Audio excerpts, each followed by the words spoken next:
ñaar ci nga bokk ñii ñi nga jógee Mbaawaan kër Abdou Ndoy ñi am na ñu bokk Njoxop ñoom seen tour dina ñëw incha allah kon programme bi bàyyiwul kenn ci commune Kayar ñun amul kenn ku ñu dugal ak ku ñuy sempi ñoom action sociale ñooy tànn ku sa dossier jàll rek dinañ la woo ci téléphone ne la ñëwal bés sangam dina nga joxe tey nag moo ñu fi dajale muy neuvi activité fii ci affaire finance agricole yi muy intrant ak engrais ak matériel bi nga xam ne ñoom lañu war a recevoir fii ci maire bi te suñu maire wute ko nag ñu ngi koy ñaanal yal na ko yàlla xare àjjana kon ñu ngi jox président Diouf tam mu am lu mu ci sànni jërëjëf. ci loxo monsieur le maire mu jottalil ma ko ñi fi toog ñëpp di associé samay njaal comme ñi ma jiitu nin ko waxee di sant yàlla bu baax ci maire bi tey ji kàddu yi nga xam ni wax nañ ko ci ginnaawam te fekkewu ko moo tax lu baax rek am solo te yàlla bu tegee mission ci sa loxo yaakaar naa ni def ci lu baax ndax bés bii du saay ku ci nekk di nga ci jaar kon ñi ngi sant yàlla bu baax di ko jaale waa Kayar yépp njaal gi ñi ci jiital Adama moom mi nga xam ni tey moom moo nekk ci bopp association bi fii au niveau de Kayar ñu ngi koy jaal bu baax di ko sant aussi moom it ci taxawaayam bi nga xam ne taxaw na ko fii ndax ku ne xam Adama xam ni lépp lu muy sokki tànkam di ko jëmale ci kanam mooy naka lay def ba handicapé yi seeni condition de vie mën a améliorer kon Adama ñu ngi lay remercier devant ñi toog fii ñëpp ndax taxawaay nit ki tamit buy taxawaay bu rafet di doxuñu bi jëm ci kanam il faut bu nekkee buñ ko fekkee fa mu dëkk dañ ko koy seedeel loolu nag dinañ ko seedeel waa Kayar ni Adama mi ngi ci yoon wi nga xam ni moom lañ ko sasoon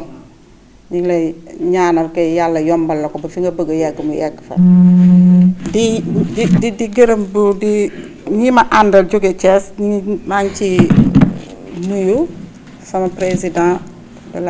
sama président Youssoufa Faye moom mi nga xam ne tey moo nu magal ci délégation bi ak Massaer Bassi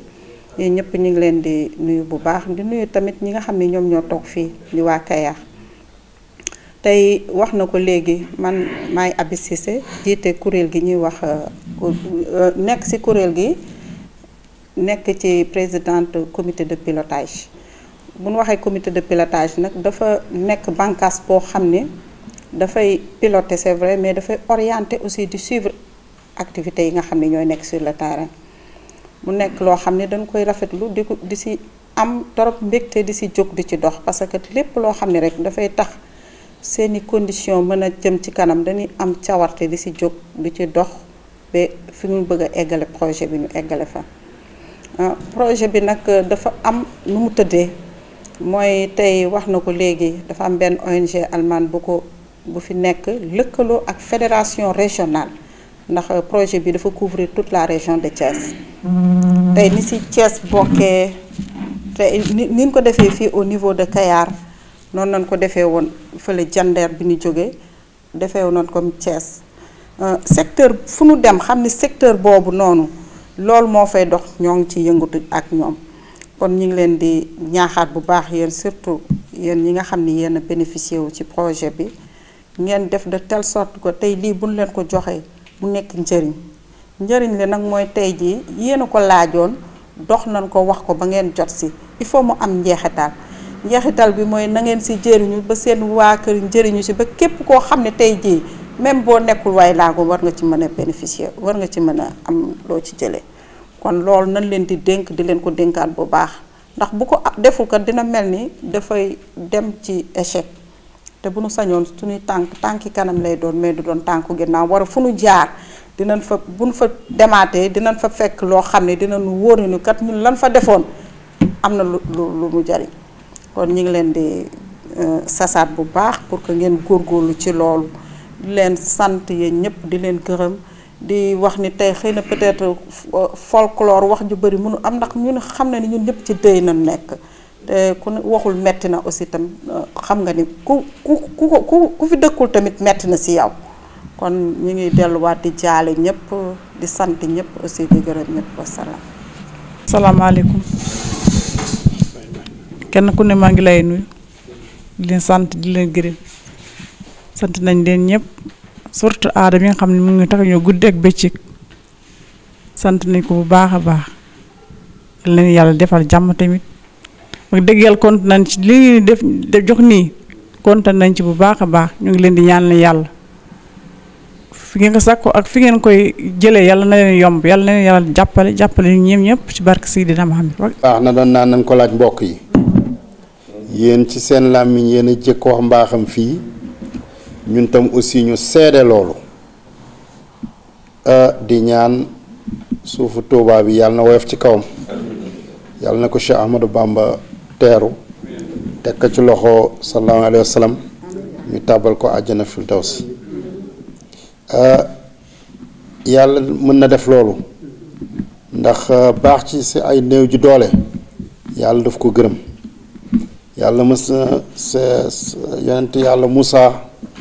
mës na ni yàlla ndax gërëm nga ma yàlla ni ko bu fekkee ni sa néew ji doole réew gërëm na la rek gërëm naa la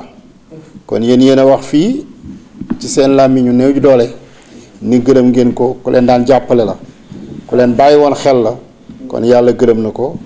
yàlla na jot ci ngërëm googu yàlla tabal ko àjjana njaboot gi mu fi bàyyi yàlla teg ci loxoom li mu commencé woon liggéey ci mairie bi it te jotul àggal mandaawam ñi mu fi bàyyi yàlla na leen yàlla may kàttan bu nu àggalee mandat boobu ba mu doon ndam lu rëy ci moom man nag maa ngi am mbégte personnel ma ñëw fii ci Kayar ndax ku dëkk Ndaax bu ñëwee Kayar ci ay mbokkam la ñëw kon loo tax am naa mbégte toog ci ñëw fii tey beneen mbégte bi it mooy président Adama dafa nekk koo xam ne ci biir fédération bi man dama ko naw trop ndax xam nañu ay responsabilité ni mu bare fii ci biir Kayar waaye saa yu ñu ko fëggee man ak baas yi dañ ko sonal trop dañuy toog bu guddi sax ñu ko yow soxla na la Thiès suba waaw bu boobaa mu ne nu essence baa kii baa ñu kenn xam ñu ko bàyyi fi loolu lépp nga ñëw mais bu ñuy toog centre ba parfois moon nu fay jiitu sax te ñun ñu dëkk Thiès loolu nag pas-pas la engagement la ak encore gëm li ngay def la kon moom tam ñu koy gërëm bu baax di ko féliciter ci bés bi nga xam ne moom la am tey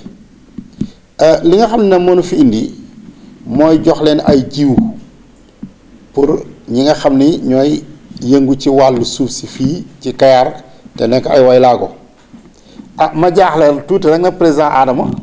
yaakaaroon naa nit nag naa fi fekk ay pêcheurs handicapés ndax zone de pêche la zone de pêche la ba nga xam ne xam naa bu boobaa it nag aussi ndax waylaago bu dëkkee ci bërëb na exploiter potentialité économique ya fa am yëpp artisanat bi pêche bi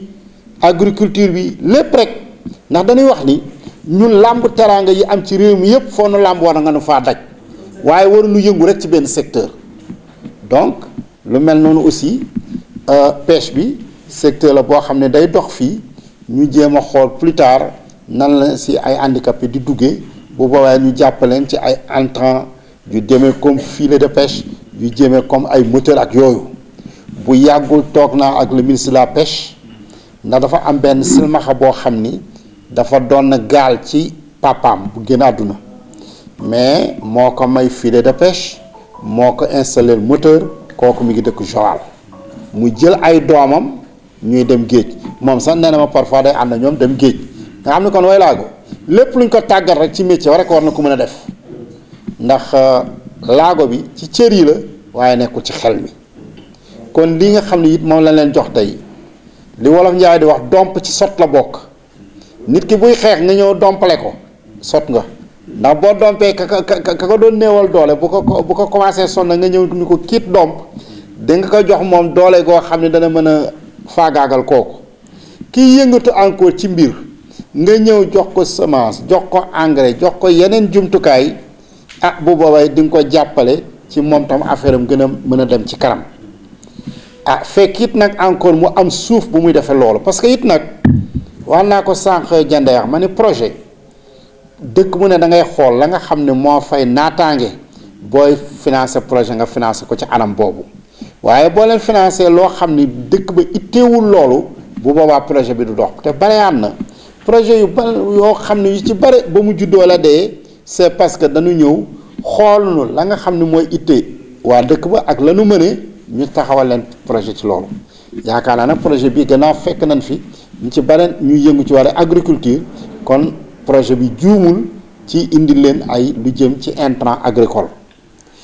ñuy gërëm nag ndax li lépp ONG daaw moo ko waral ak coopération allemande ndax dëgg la action sociale am na yéene bi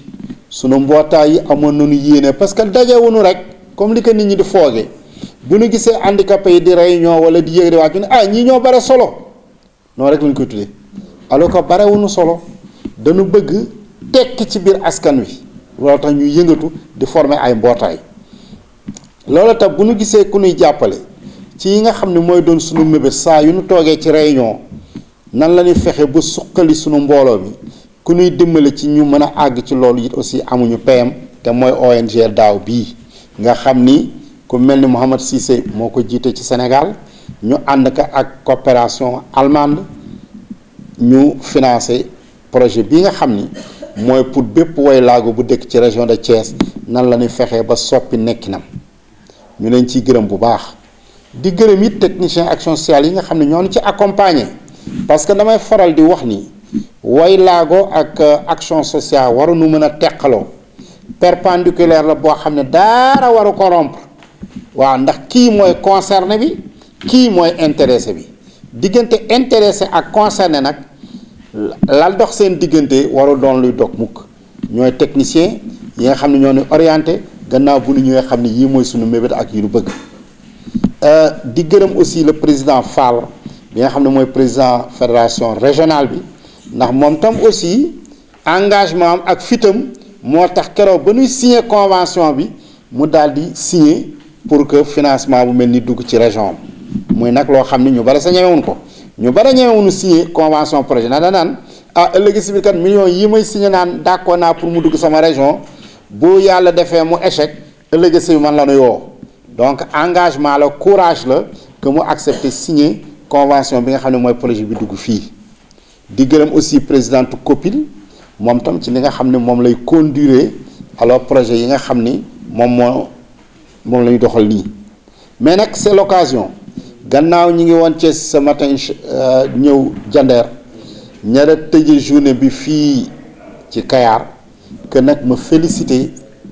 l'animateur xam naa daan wax ne damaa gaaw waaye nag moom moo gaaw ma gaaw dañu amoon expérience animateur ñu def ak moom ay weer mais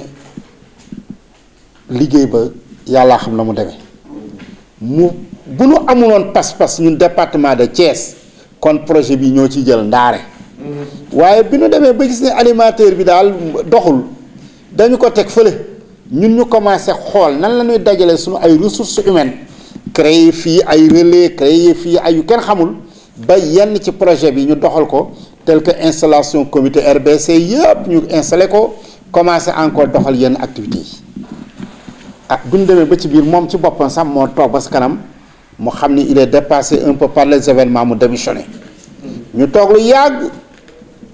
amuñu animateur ñu continuer ci loolu ba yàlla def keroog bi ñu def sélection ci ñi nga xam ne ñoo fa teewoon présenter seen ay dossiers Ahmadou Mouhamad Ban mii présenter un dossier bu ñu convaincre yàlla def ñu jël ko comme animateur mais dama gis si moom mu nekk xale bu dynamique macha allah man guddi heure bu ne dafa may woon ne ma ndax déranger moom la ma déet man kay yow laa déranger yow mii nga xam ne heure bii waroon na la fekk ci grand place wala di naan ataay nga may woo ci liggéey boo xam ne ñoo ko bokk ak yow. programme bi mu koy préparé keroog samedi la ñëw sama kër ñu préparé ma wax ko ni ko vraiment nanu fexe ba mu nekk loo xam ne lu visible lay doon ndax nag nanu xam nga ñu bare Sénégal dañuy wax ne waaw mais handicap yi li ñoom daal seen association mais kenn du gis benn action bu ñu def waaw action sociale moom tam fu mu waxee ne handicapé te du fësal dara man na dama bëgg léegi action bu ñuy defati nañ ko rendre visible ndax nag kat ñiy wax gënu nunoo mën a wax ñii wane lu ndaw nu wane ko siiwal ko àdduna gënu nunu mën a am lu nu wane kon lu ñuy defati nanu woo presse bi mu fekke lu ñuy defati nanu ko filmer pour ëllëg si biir ñëpp xam ni kat ñii kat ndeke li ñuy romb di dem di réunion di ñëw ñu naan ak ñoo bare solo yii wa taxoon nu yëngu kon bi mu ko waxee ma ne ko na nga def loolu mais gis naa ni fi nu demagum yëpp présence su presse bi am na fa te ça veut dire que kon affaire yi daanu ko yóbbu ci alam yi bu boobaa day neex ONG bi aussi na ONG aussi intérêt mooy li muy def mu fës bu boobaa mu mën ko wane fu ne wane ni action yii la coopération allemande di def Sénégal ci waylaago yi daaw aussi wane ni ñi ma doon wax naan plaider pour nous financer leen projet yii action la ñuy def kon maa ngi lay féliciter bu baax di la xamal nag ni dugg nga ci milieu bu xaw a doy waar mais nag heureusement travailleur social nga de la dernière pluie parce que man toujours damay wax avec beaucoup de fierté que travailleur social bi ENTSS génnee mooy travailleur social bi dëppoo ak waylaago waaw parce que man jàngale naa ENTSS pendant 20 ans donc man xam naa ni produit ENTSS mën a mel lu dul nii di ñaan na ñun handicapé aadama nañ koy yombalal liggéeyam aussi parce que bareyaan na nit ki ñëw ak xam-xam ak pas-pasam di liggéey ak handicapé mais mu fekk fa ay tempérament yu tàng fekk fa ay naq di deret yu tàng ba finalement danaan lii milieu bu impossible la mënuma liggéey ak ñoom kon ñun tam dañ ko yombalal loolu mooy encourager ardeur bi mu am ak engagement bi mu am bu loolu weesoo may gërëm seen maire bi bu baax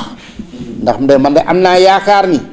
maire bi yàlla yóbbu na ko amoon na yéene mais lii ma dégg représentant bi wax léegi xam naa ni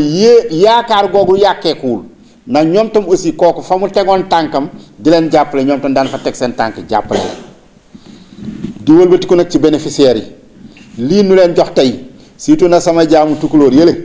na ngeen fexe na ba mu jëriñ ba fileeki ay weer ñu ñëw ngeen wan nu tool bu naat wan nu ne nu man kat ba ma jëkkee la ma jëkk jële ca tool ba ma ko jaayee si laa jënd armoire bi ak nu mu teeti lal bi projet bi loolu la wax dafa ne qualité de vie waylaago maanaam nañu fexe ba waylaago yi seen nekkin gën a jekk ci biir askan wi kon nag war nañu projet yi ñuy taxawal ëllëg si biir bu ñu ñëwee ñu ne ñun kat bi ñu fi mujjee bu yàggul booba tabaxu ban lañ fi fekkoon léegi kat fekk nañ fi terrasse foo ko jëlee nga ne xanaa ba ngeen ma financer projet ba dox naat si laa tabax kër gi tey ñu ne voilà kon qualité de vie bi renforcé wu amélioré wu na loolu muy objectifu projet bi foofu la ñuy natt projet bi ëllëg si bu ñu demee ba mu jeex waaye bu fekkee ni projet bi dox na ba jeex ñu ñëw xool fa waylaago toll woon ci jafe-jafe ci ndóol ñu fekkaat ko foofu wala mu gën a pire danaa projet bi échoué na loolu te nañu góorgóorlu ci yënti jot ñu yaxanal ko ba mu mën a jur njëriñ te yàlla nag képp ku yëngu mu fekk la fa jàppale la alors kon di leen ñaanal ci bés bii nga xam ne tey mooy le 31 décembre at muy di jeex muy 2018 gouvernement bi tudde woon ko année sociale xaw ma kan de waaye ñun mbootaayu waylaago yi def nañ ko année sociale na ñu ngi nii di ko tëjee ci toog ak ay handicapé di leen jox loo xam ni ëllëg si bi dafa mel ni au lieu nga jàngal nit ki nga may nit ki jën dañu ñëw tey pour jox leen loo xam ne moom la ñuy nappe di ñaan nag yàlla nañ fi dellu siwaat di inaugurer les premières récoltes yu jóge ci jardin yi alors fekk fi jàmm ak salaam loolu daal la ñu amoon ci sànni di leen gërëm di leen sant encore une fois di gërëm président Adama